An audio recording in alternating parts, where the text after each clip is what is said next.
In this lecture, I want to look at the history of Sparta, one of the most famous Greek city-states, but one which develops along a path completely different from the rest of Greece. Unlike every other Greek city-state, the Spartans built no monumental structures, they minted no coins, and they produced no memorable art or literature. The Greek historian Thucydides wrote that if Greece became deserted and one day in the future someone was to come across the ruins of Sparta, they would never believe that this had been the site of one of the most powerful cities in all of Greece. What made the Spartans important was that they specialized in producing the very best warriors in all the Greek world. And they did this by developing a unique, maybe even bizarre social system. Most of this lecture will explore the Spartan social structure and its effects. But before we can do this, I have to look briefly at how the Greeks of this time fought. In Greece, beginning around the 7th century BC, there was a fundamental change in military equipment and tactics, which would have far-reaching effects. And historians have labeled this the Hoplite Revolution, since these new sorts of soldiers were called hoplites. A hoplite was what we today would call a heavy infantryman, meaning a foot soldier who is equipped with lots of protective armor and powerful offensive weapons for hand-to-hand combat. The hoplite's most important piece of equipment was his shield. And this would have been a heavy, circular, concave shield made out of wood and bronze. And it would be a full 3 feet in diameter. The hoplite would hold this in front of his body, and it would cover him pretty much from his chin down to his knees. In addition, the hoplite had other kinds of armor, such as a bronze helmet to protect his head. And around his chest, he would wear a breastplate. This could be made of bronze as well, sometimes leather, or laminated linen. And by the way, one of my current research projects that I'm doing is reconstructing exactly this sort of linen armor. We're also testing its protective ability by shooting arrows at it. And we found that this sort of armor is surprisingly tough. It's just as effective as bronze armor, which weighs 3 times more. Then, to protect his lower legs, hoplites wore greaves. And these were sort of strips of bronze which were molded to fit the front of the leg. Then, on offense, he had a spear, which would have been 6 to 9 feet long with a bronze tip. And finally, as a weapon of last resort, he would have a 2-foot sword on a belt around his waist. This whole set of equipment was extremely expensive because it used a lot of precious bronze. And in modern terms, it might be something analogous to the investment you might make to buy a car. Along with all this equipment came a new style of fighting. Earlier, in the Homeric era, combat had been a wild melee. Every man fought for himself. And warfare was really just a series of individual one-on-one duels. But with all this armor, a hoplite could not move very quickly. And he was vulnerable to being attacked from behind or the sides. From the front, though, with all his armor and his shield, against an opponent who didn't have those protections, he was nearly invulnerable. So to take advantage of this, the new strategy of warfare in the Greek world was to form a group of hoplites into a line, with each of their shields slightly overlapping that of their neighbor. And so from the front, they would present a solid wall of metal punctuated by spear points. Usually, multiple rows of hoplites would be arranged one behind the other, forming a solid mass of men. And this formation is called the phalanx. The key to success for a phalanx of hoplites is cooperation. Every man has to stand firmly in his place, because as long as no gap opens up in the phalanx, it's almost impossible to harm them. But as soon as any gap opened up, people could dash in and attack them from the vulnerable sides. So each man's life literally depended upon his neighbors staying in their place in the line. And there was thus a kind of ideology of the phalanx. And in the phalanx, every hoplite was equally valuable. Every hoplite was supposed to do the same thing at the same time. And in a way, they were all equal and interchangeable. The phalanx worked best when everyone had practiced at marching and fighting together. And this then created a new emphasis on drill and discipline that had not yet been present in warfare. Incidentally, the whole hoplite revolution would be one of those forces which would kind of push the Greek cities towards a form of democracy, because now military success depended on having large numbers of people with roughly equal amounts of wealth. And this was because each soldier had to supply his own equipment. Hoplite battles themselves were brutal physical affairs, where the whole goal was to maximize the chance of killing as many of your enemy as possible. And this whole style of combat, this intensive sort of warfare, was new as well. Some historians have even argued that the Greeks had created a new model for what is sometimes called the Western way of war. And that's a style of warfare whose purpose is to bring about a decisive battle with maximal slaughter. All right, let's return now to Sparta. From the very beginning, Sparta was odd. Unlike a lot of Greek city-states, they were located fairly far inland, so they did not have easy access to the sea. Even by the standards of Greek topography, Sparta was isolated because there were steep mountains all around it. And so the early Spartans tended to keep to themselves more than other Greeks. Now, the key moment in Spartan history happened during the era of colonization. Whereas almost every other Greek state solved the problem of overpopulation by taking their extra people, putting them on boats, and sending them out to found new colonies, the Spartans alone found a different solution. Their solution was to invade the neighboring territory of Messenia, conquer it, and steal the land of its inhabitants.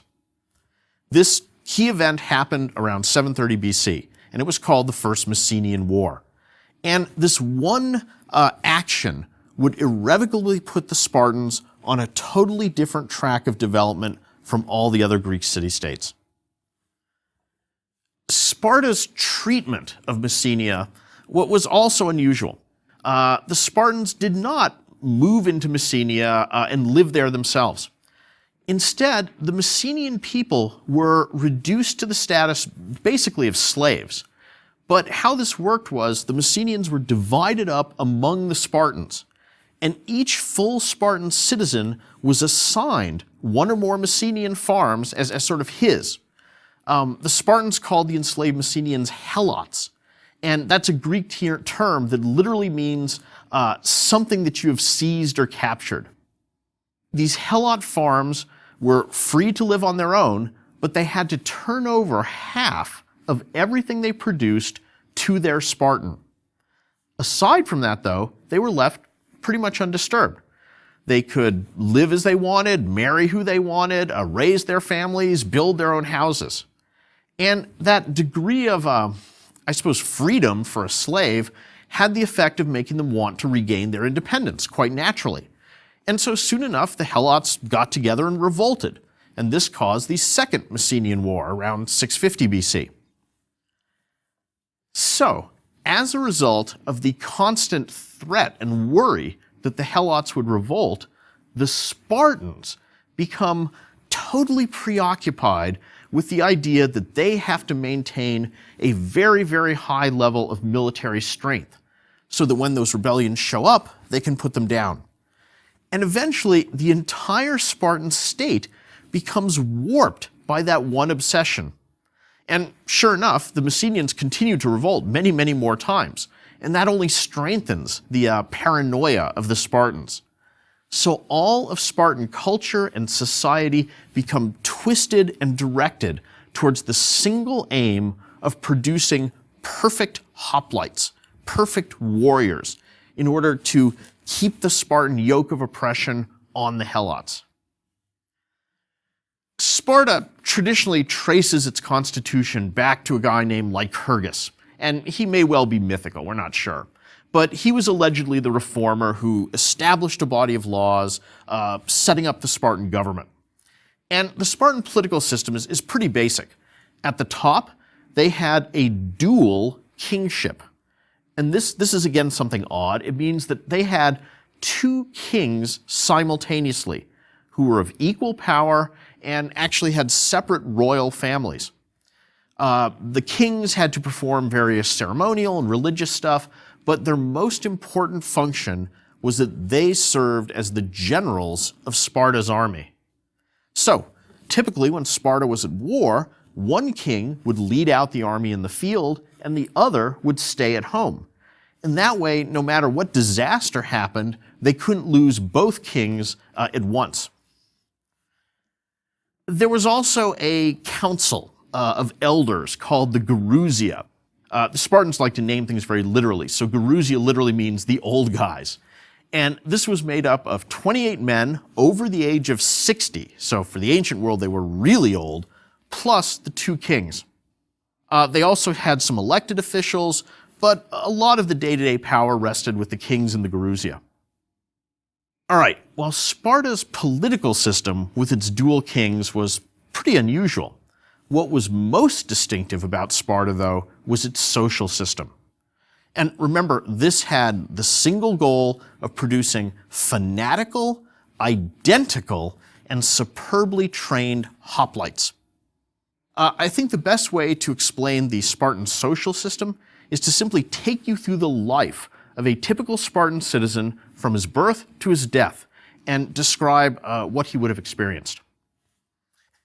So, let's say a male Spartan child is born. What happens to him first?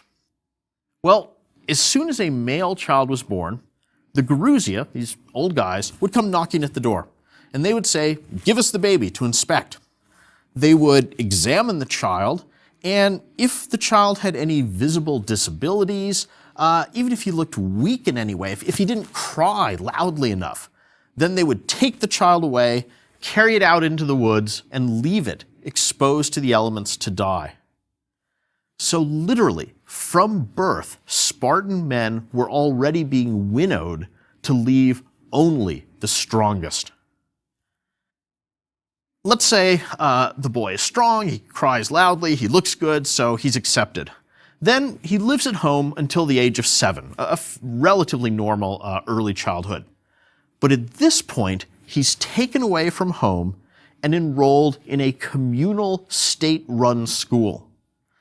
And in this school, the boys were divided up by age, and each age group was called a herd.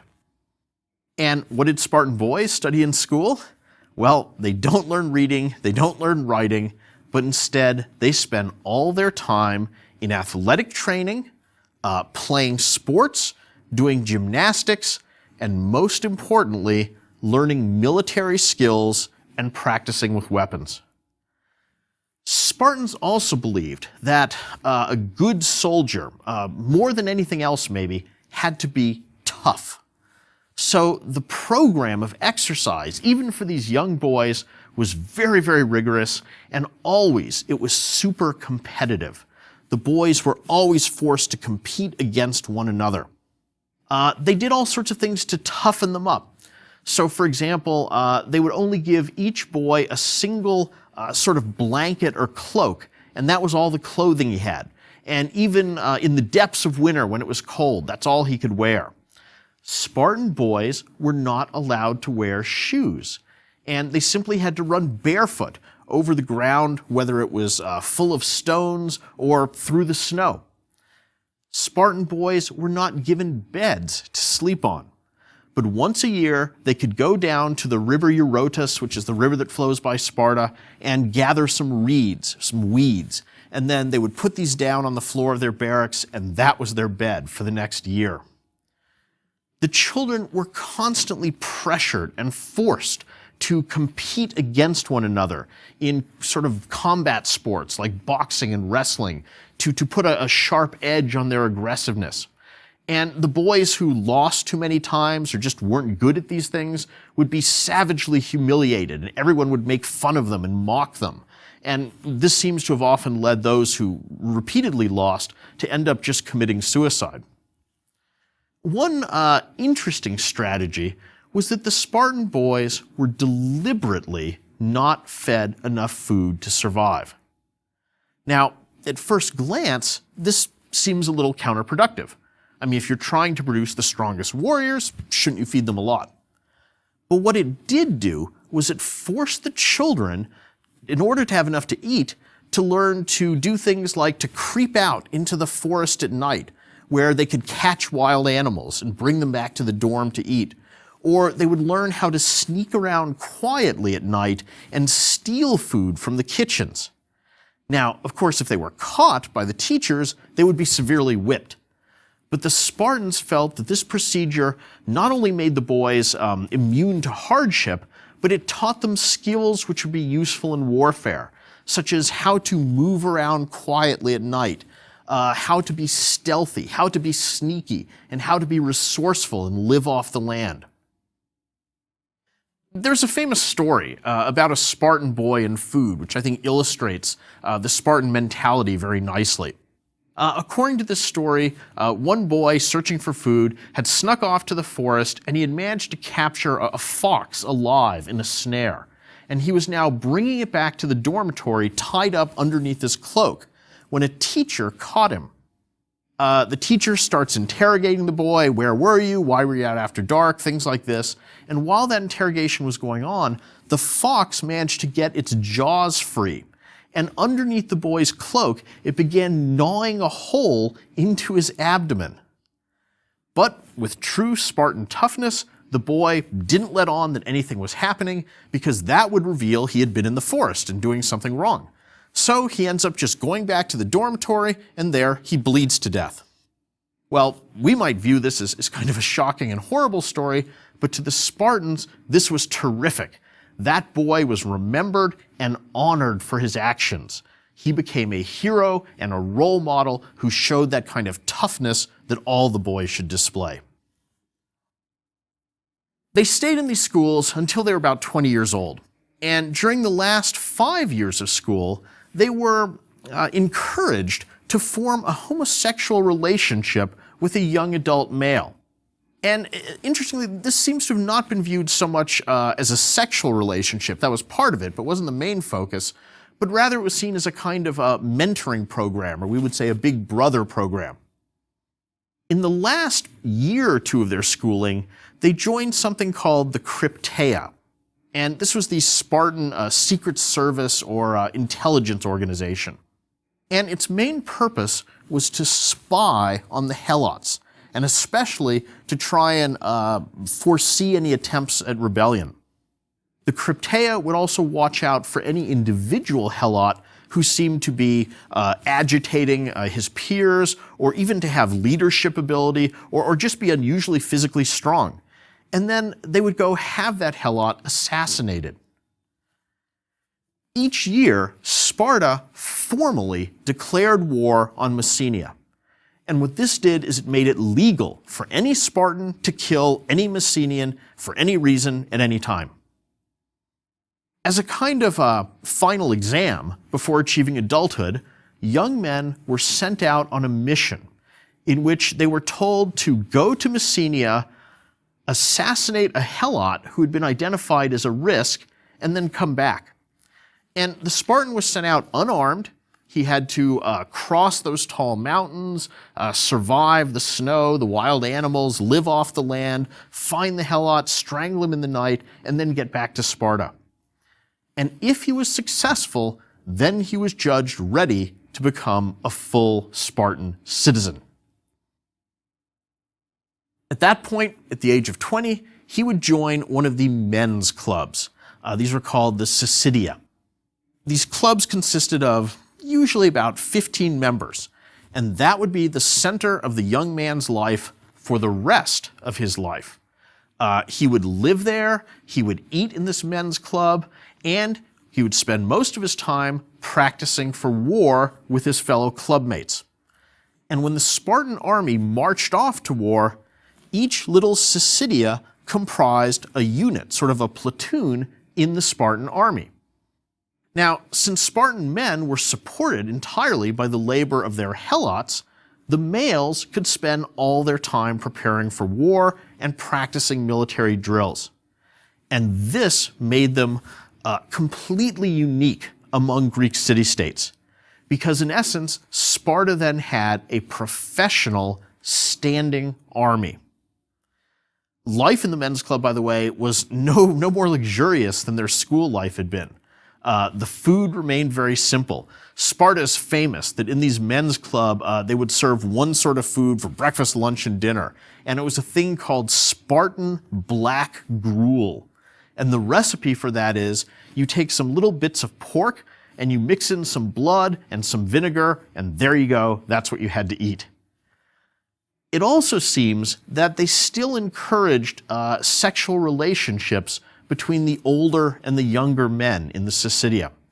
And the idea was that if the guy that you were fighting next to was not just your best friend, but your lover as well, you would be less likely to run away in battle. Spartan men could not get married until, there's some debate about this, but it seems about the age of 30. And they had a very interesting wedding ritual. On her wedding night, the bride, who was about 18 to 20 years old, had her hair cut off, she was dressed in men's clothing, and she was placed in a dark room. The groom would then enter this room. He was expected to rape the girl and then leave. So not very romantic. If he then, after that, once they were married, wished to visit his wife, he had to sneak out of the men's club at night, since for the first 5 years at least of marriage, husbands and wives were forbidden to live openly together. Now, it looks like that after the age of 35, they maybe could live in their farms, sleep with their wives. But it also seems that they still had to eat their meals and spend most of their time at the men's club. And it also seems that most Spartan men seem to have just preferred to continue living there at night as well. Finally, if they survived long enough, at the age of 60, they were eligible to join the Gerousia. How about Spartan women? Well, for them, life was pretty similar. At birth, the Gerousia would come knocking at the door, just like with men, and they would inspect the young girl baby. And if the child looked weak or whatever, they would take her out in the woods and expose her. And because the Spartans were so focused on men and on warriors, it looks like a lot of healthy girl babies were exposed as well. At the age of 7, they too would go off to a state-run communal school, in this case the girls' school, where, just like the boys, there was an emphasis on physical fitness. And the reasoning here is that the Spartans figured that they wanted the strongest, most physically fit mothers because these would produce the strongest, most physically fit sons. Like the boys, Spartan girls also exercised nude, which the other Greek states thought was really weird.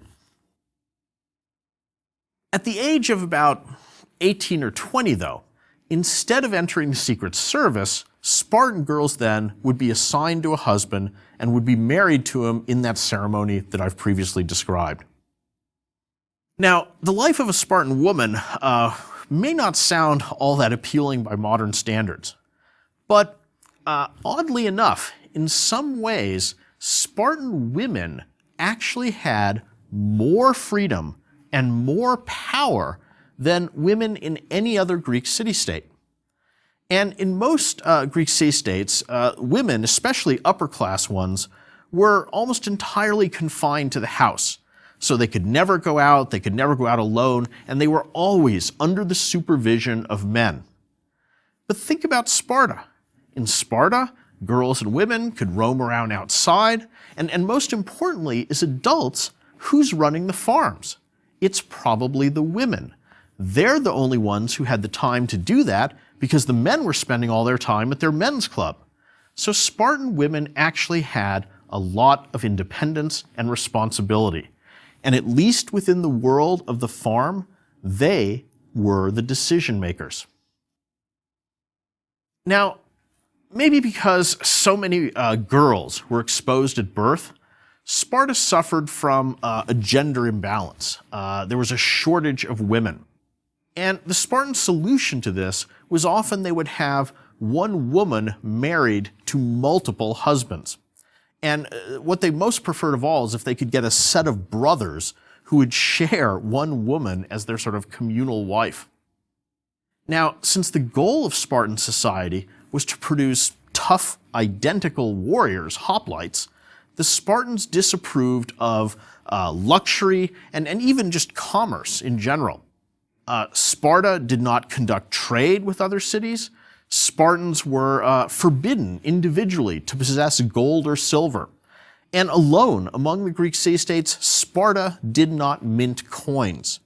If you had to carry out some sort of a major economic transaction, they would use these big long iron rods as a form of currency. Sparta also, with its total focus on warfare, produced almost no literature, there's no Spartan plays, and very, very little art. And we only know of one Spartan poet, a guy named Tyrtaeus. But what do you think his poems are about? They are almost exclusively about how wonderful war is and how terrific it is to get killed fighting for your country. Let me give you a sample of one of his poems. Tyrtaeus writes, "The man who loses his life falling in the front lines, pierced through the chest and the armor and the shield with many wounds, brings glory to his city, to his fellow soldiers, and to his father, and everyone mourns for him. His glory and his name will never fade from memory, but he will become immortal, even though he lies beneath the ground. This is the goal that every man should have in life, and never cease from striving in war." Spartan mothers were also famous for encouraging their sons to sacrifice themselves for the state. And one story often told about Spartan mothers is that they would tell their sons as they set off for war to come back either with their shield or upon it. And this is because the very first thing that soldiers would do when they were defeated in a battle was throw away their heavy shields so that they could run faster. And dead soldiers were often carried back on their shield. So the Spartan mothers were basically saying, either come back victorious or die trying. By the way, not all Greeks shared this Spartan dedication to victory or death. One soldier named Archilochos from the state of Thasos wrote a poem in which he proudly admits that he threw away his shield and ran away from the battlefield. He says, "A Thracian now holds aloft my shield, which I abandoned undamaged. So what? I got away safely. Who cares about the shield? I can buy another one just as good." So that's a different philosophy from Sparta. In keeping with their devotion to the idea of simplicity, Sparta built no large, impressive public buildings at all. And this is why Thucydides said that no one would be able to tell in the future that Sparta was so powerful by looking at the ruins of the city. And if you go to Sparta today, there's really nothing there. It's just a grassy field. The only hint of ostentation in Spartan society was that both Spartan men and women wore their hair long. In other states, men usually cut their hair short. And before they went into battle, Spartan warriors would ritually comb one another's long hair, rub perfume into it, and then tie it up so that an enemy couldn't grab a hold of it. Since the perfect hoplite was identical and really interchangeable with all the others in the phalanx, Spartan society was set up so as to stress the group entirely over the individual. And the Spartans took pride in this.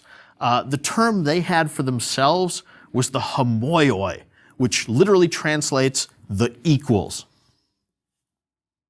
The attitude of the other Greek states towards Sparta was really a mixture of puzzlement, admiration, and really fear. They thought the Spartans were really weird, they were aberrant, but nobody could deny that the system worked in turning out fearsome warriors. Spartans had the reputation of being fanatics, of being brave, But they also were seen as a little bit uncreative, especially compared to Athens, and maybe even a little bit stupid. And culturally sophisticated states such as Athens saw them as sort of dangerous but uncultivated country bumpkins. So, the Spartan system worked in achieving its one goal. It produced the perfect warrior. But there was a fatal flaw in this system. Have you figured out yet what that flaw was? The great failure of the Spartan system was that it simply didn't take account of human biology. By exposing so many babies at birth, by keeping men and women separate, by not allowing marriage until late in life, the Spartan system simply failed to reproduce itself. They didn't produce enough Spartan citizens. And as time went on, the numbers of Spartan citizens steadily declined. So at the beginning of Spartan history, they could field an army of several thousand hoplites. But towards the end, several hundred years later, they could barely scrape together a couple hundred. And that flaw wouldn't become apparent for a while.